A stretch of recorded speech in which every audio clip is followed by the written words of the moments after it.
il va arriver des temps très difficiles. Et le Seigneur nous a dit dans le livre de Matthieu qu'il va arriver des temps très très compliqués et il y aura une détresse sur la terre telle que vous n'en avez jamais connue. Et il m'arrive parfois que le Seigneur ouvre mes yeux et regardez, le ciel de la Côte d'Ivoire est couvert par des engins invisibles. Je ne vais pas vous parler de ça, mais il m'est arrivé que le Seigneur a ouvert mes yeux et j'ai vu des appareils. Ce n'est pas des appareils humains, c'est dans le ciel. Ils sont beaucoup comme ça. Et deux fois, il y a des gars qui descendent de ces appareils et il y a des gens qui descendent, ils sont habillés en soutane. C'est-à-dire, eux, ils viennent jouer, ce sont des démons, mais ils viennent jouer le rôle des faux hommes de Dieu sur la terre. Et il est en train de se passer des choses extraordinaires. Donc, le Seigneur a dit, le dimanche dernier, que nous devons prêter attention. Et je ne veux pas revenir sur ce qu'on a dit le dimanche dernier, mais je veux continuer là où on s'était arrêté. Donc, je pense qu'on s'est arrêté au verset 6. Que celui qui a des oreilles entende ce que l'Esprit dit aux églises. La parole de Dieu est en train d'ouvrir nos yeux sur quelque chose. Je regardais ce matin, très tôt, la vidéo du dimanche dernier. Et le Saint-Esprit ouvrait mon esprit sur quelque chose. Il est en train de parler à 3 églises dans le verset 3, et dans le chapitre 3 de l'Apocalypse. Et le Seigneur dit, écrit à l'ange de Philadelphie, ça veut dire à l'homme de Dieu qui est à Philadelphie. Voici ce que dit le Saint véritable, le véritable. Celui qui a les clés de David. Celui qui ouvre et personne ne fermera. Celui qui ferme et personne n'ouvrira. La Bible et la parole de Dieu sont remplies de mystères. Et si tu ne comprends pas les mystères de la parole de Dieu, tu ne comprendras même pas ce qui t'arrive. Il y a un homme de Dieu américain que j'aime beaucoup. D'ailleurs, c'est l'un des rares hommes de Dieu dont je regarde des vidéos. Il s'appelle Derek Prince. Lui, il est dans la délivrance aussi. Et un jour, Dieu lui révèle que il y a un démon qui, lui, son rôle, c'est de gâter les dents. Écoutez bien, hein. Ce démon, cet esprit-là, son rôle, c'est d'abîmer les dents. Donc, tu vas voir des humains qui vont avoir toutes les dents pourries. Et qui vont penser que c'est parce qu'ils ont mangé beaucoup de chocolat, beaucoup de bonbons, et que leurs dents ont pourri. Alors qu'il y a un esprit qui, à un moment donné précis de leur vie, a agi sur leurs dents et a abîmé leurs dents. Tu vas voir que quand tu vas arriver à l'hôpital, le docteur ou le médecin, ou plus précisément le dentiste, va te dire, monsieur, vous avez des caries dentaires, vous aimez les bonbons, vous aimez le sucre, faites attention. Merci Saint-Esprit. Un jour, je vais aux toilettes chez moi et puis je suis en train de pisser. Je viens, je me couche, je dors. Et puis, je vois un démon qui bouge comme ça. Et puis il dit, on va te donner le diabète. Et le Saint-Esprit me dit que ce démon-là, son nom même c'est diabète. Mais quand tu vas aller chez le docteur va t'examiner, il va te dire que tu as le diabète.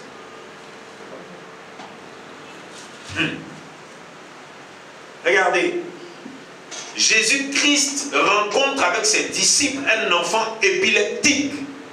Donc cet enfant épileptique, si on l'emmène à l'hôpital, les médecins vont dire qu'il a une maladie d'épilepsie et puis ils vont chercher à comprendre qui dans la famille avait l'épilepsie pour lui donner ça. les drépanocytaires. Vous allez voir qu'on va chercher dans leur généalogie qui était drépanocytaire. Qu'est-ce que le Saint-Esprit essaie de nous dire? Le Saint-Esprit essaie de te faire comprendre que tout ce qui existe dans l'univers, qui est négatif, vient forcément non seulement des ténèbres, et vient forcément de l'activité d'un esprit qui lui-même vient des ténèbres. Regardez, le Saint-Esprit dit, le fruit de l'esprit c'est l'amour, la paix, la joie, la bonté, la bénignité, la tempérance, la patience, la douceur, etc. Et au-dessus, dans Galates 5, 22, au-dessus, il dit, l'esprit de la chair, c'est les disputes, les querelles, la haine, l'animosité, l'inimitié. Est-ce que vous savez que la colère est transmissible, c'est-à-dire que d'un démon à un humain, et ensuite c'est transmissible d'un humain à un humain. Or, la source, c'est un démon.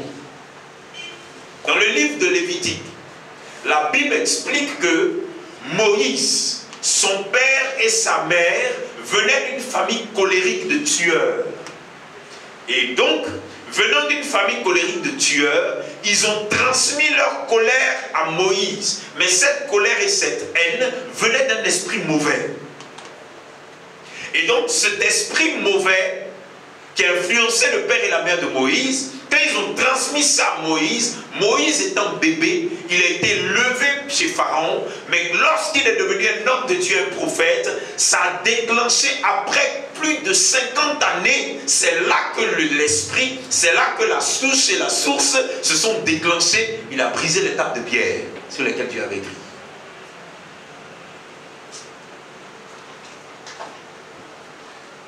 Maintenant, le Saint-Esprit dit de te dire, il y a des personnes ici qui, quand elles vont chez le médecin et que le médecin leur fait un diagnostic, elles acceptent le diagnostic et puis elles commencent à se soigner selon la maladie qu'on leur a donnée chez le médecin. Le Saint-Esprit me dit de te dire que c'est à cause de ça que tu ne guéris pas. Je répète, tu as rencontré un médecin à partir du diagnostic médicinal. Toi ayant la foi et étant chrétien ou chrétienne, tu as accepté un jour qu'on te dise que voici ce qui t'arrive à cause de telle chose. Mais ce que tu ne sais pas, le Saint-Esprit dit de te dire que la source de ce que tu vis vient d'un esprit qui lui vient des ténèbres. Et donc il s'est arrangé pour que ce que tu vives paraisse naturel au médecin.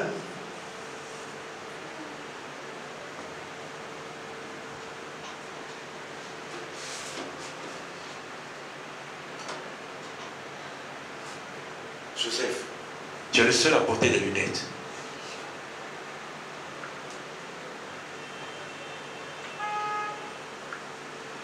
Vous avez cru qu'on fait Pharaon et ça? Ça, si vous voulez, Dieu peut guérir ça aujourd'hui. Lui portait des lunettes quand il était petit. Elle a porté des lunettes pendant 20 ans. Vous portez des lunettes parce que vous avez envie de porter. Tout simplement. Le jour que vous allez décider que vous ne voulez plus de ces lunettes, vous allez déposer. Et votre vie va revenir à sa place. Amen.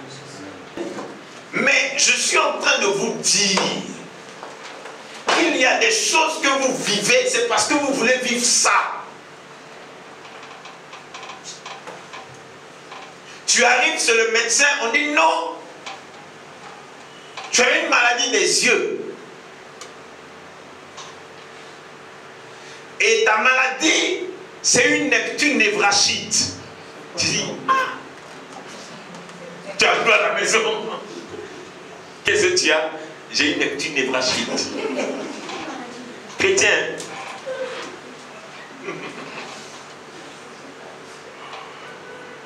Tu arrives à la maison, on dit non. tu as une scoliose.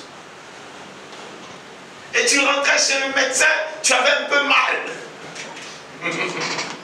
Et le médecin dit que tu as la scoliose. Et depuis qu'il t'a dit ça, maintenant tu marches comme ça. Qu'est-ce que tu as? Le médecin dit que j'ai la scoliose. C'est toi qui as prophétisé sur toi. C'est toi. J'ai prié pour une dame. Elle est têtue, elle désobéit à Dieu, elle fait ce qu'elle veut, elle s'habille comme elle veut. Une chrétienne qui veut ressembler à Madonna. Et donc, arrêtez de me rire parce que vous me faites rire. Mini-jupe et tout ça, elle veut ressembler à je ne sais pas à quoi elle veut ressembler. Tu pries, elle ne guérit pas. Et tu lui dis change de vie. Elle dit oh mais je ne peux pas changer, je ne peux pas. Je suis avec quelqu'un qui aime ça. Donc, à cause du gars qui aime ça, elle est dedans. Et l'homme de Dieu aussi, lui, il passe son temps à poser les mains. Elle va chez le docteur, il lui dit tu as une scoliose. Elle vient à la maison, on prie, elle retourne. Il lui dit tu as une arthrose. Ils vont de trop en trose. J'ai dit mais madame, t'as un virus mutant.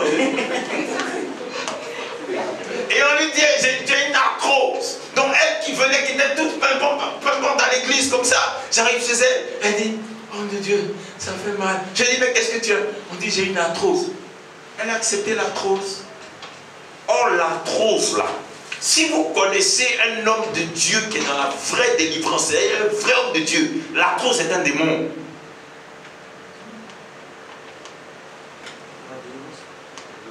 Est-ce que vous savez qu'en Europe, il y a des noms de... C'est-à-dire que il y a des maladies qui sont venues d'un autre monde. Il y a par exemple, une fois j'ai parlé de ça, des enfants qui... Il a la maladie du TOC. Comment ça se manifeste? L'enfant est là et subitement il commence à dire des gros mots. Il fait des gestes brusques, brusques.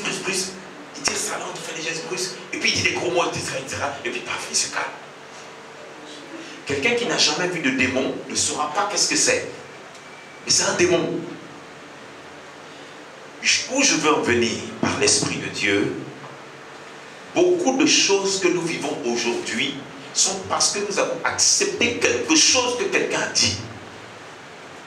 À partir de ce quelque chose que quelqu'un a dit, très souvent, les mauvais esprits eux-mêmes utilisent un médecin.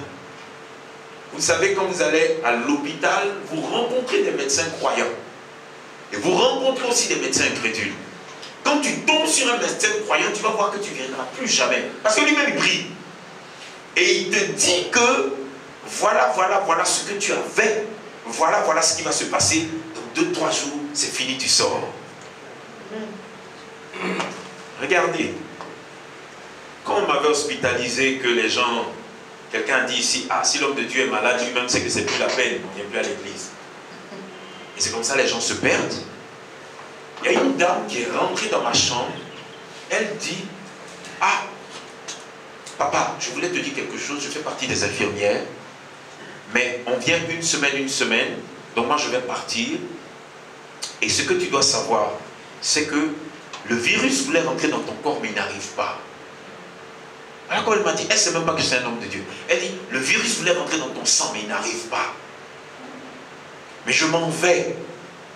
Et quand je vais revenir, tu ne seras plus là. Parce que tu vas partir, tu vas te libérer dans 2 jours. Comme elle a dit, c'est comme ça que ça s'est passé. Et elle m'a dit, il faut prier. Donc quand elle est partie, j'ai prié. Amen. Trop souvent, les hommes et les femmes se sont laissés envahir par un monde qui n'est pas le leur. Par un monde qui n'est pas le leur. Amen. Un monde qui n'est pas le leur. Tu supportes des choses dans ta vie, ça fait partie d'un monde qui n'est pas le tien. Je me suis réveillé ce matin, j'ai dit, bon, les gens sont en train de s'organiser pour détruire le monde. Mais Seigneur, nos projets, là, on fait comment? Mais les projets des gens du monde n'ont rien à voir avec tes projets. Hein? Amen. Amen. Parce que vos projets, écoutez, nous sommes le futur. Maintenant, nous vivons les prémices de ce qui va arriver. À partir de cet instant, tu peux faire des choses et tu as ton monde. Et puis le monde est en train de galérer, mais toi tu as ton monde. Amen. Amen. Maintenant, dans cette manière de penser, dans cette manière de vivre, nous ignorons que dans beaucoup de choses que nous faisons, la vidéo de la semaine dernière, là, allez-y regarder. Regardez les vidéos. Nous ignorons que dans ce que nous faisons, entre le monde impie, entre le monde des ténèbres et nous, il y a un fil. Je vous dis, il y a un fil maintenant entre ta vie chrétienne et la vie païenne qui peut te faire devenir païen, qui peut te faire devenir impie. Il y a un fil. Le Saint-Esprit rencontre un homme de Dieu. Il dit à l'homme de Dieu, écrit, et il commence en écrivant à ces églises-là, et il parle aux chrétiens de ces églises. Il dit, écrit à l'ange de Philadelphie, et dis-lui, voici ce que dit le Saint, virgule. Voici ce que dit le Saint, virgule. Le véritable, celui qui a la clé de David. Je me suis posé la question, mais qu'est-ce que la clé de David? Il y a eu David, il y a eu Salomon, et à ces deux personnes, Dieu a dit quelque chose qui concernait Jésus-Christ de Nazareth. Dieu leur a dit, à partir de la grâce qui est dans votre vie, à partir de la bénédiction qui est dans votre vie, je vais permettre au Messie de venir. À partir de David, toi qui es roi, tes descendants seront des rois. Tes descendants, par la grâce que je te donne, seront toujours assis sur le trône royal. Amen. Écoutez, est-ce que vous savez que beaucoup d'Africains, 99% d'entre vous, on a un roi dans notre famille? Est-ce que vous savez ça? Ok. Tu as un roi dans ta famille et les rois de nos familles africaines, ils ont fait des choses mystiques, ils ont tué parce que ne deviens pas roi africain au village qui veut. Tu dois d'abord rentrer dans l'ordre mystique. Et donc, ils ont été mystiques, ils ont tué, ils ont fait plein de mauvaises choses. La magie, la sorcellerie, le cannibalisme, etc. Maintenant, toutes ces choses sont mauvaises, on est bien d'accord. Mais la Bible nous dit que dans toutes choses concernant le chrétien, prends ce qui est bon et puis ce qui est mauvais enlève. Amen. Mais regardez les Européens comment ils fonctionnent. Quand il y a un roi dans leur famille, ils savent que la royauté était dans la famille. À partir de ce roi, ils estiment que tous les descendants sont d'ordre royal. Pourquoi tu galères? Pourquoi tu galères? Tu galères alors que dans ta famille, il y a eu quelqu'un qui est un roi. Et dans ta famille, ce roi africain, ce roi ivoirien qui était roi, a emmené le sang royal dans toi, ta vie. Donc ce qu'il a fait de mauvais ne te concerne pas. Mais à partir du moment où tu donnes ta vie à Jésus-Christ de Nazareth, tu retournes dans la royauté. Tu rentres dans la royauté. Et tu touches la royauté de David, la royauté de Salomon, la royauté de Jésus-Christ de Nazareth, qui lui-même est le roi des rois, le Seigneur des seigneurs. Donc, tu dois dominer. Et tu dois fonctionner comme un roi. Écoutez, vous allez voir que parmi vous, il y a beaucoup, ils aiment se promener en tapette. Ils vont à un anniversaire, ils sont en tapette, sandales. Ils vont à la présidence, ils sont en tapette, sandales. Ils vont dans un bureau, ils sont en tapette, sandales. Pourquoi? Parce que la royauté, ils l'ont perdue en chemin. Quand tu aimes les bonnes choses, on dit que non, cette personne-là, elle fait la politique du ventre, elle fait l'évangile de la prospérité, elle fait... Non, ce n'est pas toujours le cas. Souvent, il y a des gens, en eux, il y a la royauté. Maintenant, Christ est un roi, et il est le roi des rois. Donc, tu dois te comporter comme un roi. Amen. Le Seigneur dit, celui qui a la clé de David. David avait un pouvoir surnaturel qui lui a été donné avant qu'il ne vienne sur la terre. Maintenant, personne dans sa famille n'était au courant que David avait reçu un pouvoir surnaturel. Donc, quand David est né avec ses frères et ses sœurs, on a dit, David, toi, va au champ, va garder les moutons. Et en tant que chrétien, tu dois savoir que avant que tu ne viennes sur la terre, pour que tu deviennes chrétien ou chrétienne aujourd'hui, la parole de Dieu dit qu'il a fallu que ce soit prévu avant que tu ne naisses. Ne deviens pas chrétien qui veut, deviens chrétien celui qui fait partie d'un programme chrétien que Dieu a préétabli. Amen. Et donc, David avait un pouvoir surnaturel qui lui permettait d'avoir un courage surnaturel, qui lui permettait d'avoir une puissance physique surnaturelle pour tuer les animaux à main nue. Amen. David avait un pouvoir surnaturel qui lui permettait de faire une musique surnaturelle, et cette musique surnaturelle chassait les démons. Amen. David avait un pouvoir surnaturel qui lui permettait d'avoir une foi surnaturelle qui, elle, lui permettait de poser des actions surnaturelles, ce qui lui a permis de terrasser Goliath. Amen. David avait tellement de choses surnaturelles qui étaient en lui, et divines qui étaient en lui, que Dieu dit, l'homme selon mon cœur. Maintenant, le Seigneur dit, voici le saint, le véritable, celui qui a la clé de David. Et du règne de David, toi tu es venu au monde. Parce que tu es croyant, tu es croyante, donc tu es descendant de David. Tu fais partie de la foi davidique. Et le Seigneur dit, je suis celui qui ouvre et personne ne fermera. Celui qui fait et personne n'ouvrira. Le Saint-Esprit m'a dit, il m'a expliqué quelque chose tout de suite là. Je vais vous expliquer ça. Tous les chrétiens ont pris cette affaire pour dire, parce que tellement vous aimez la bénédiction. Oh, il est celui qui ouvre et personne ne ferme. Amen. Il est celui qui ferme, personne n'ouvre. Amen. Je te dis ce que Dieu peut ouvrir. Et il y a des démons qui sont dans l'abîme, dans un puits qui s'appelle l'abîme. C'est Dieu seul qui a la capacité d'ouvrir. Et il dit, je vais ouvrir. Et quand je vais ouvrir, il y a un genre qui va sortir pour attaquer l'humanité. C'est dans le livre de l'Apocalypse.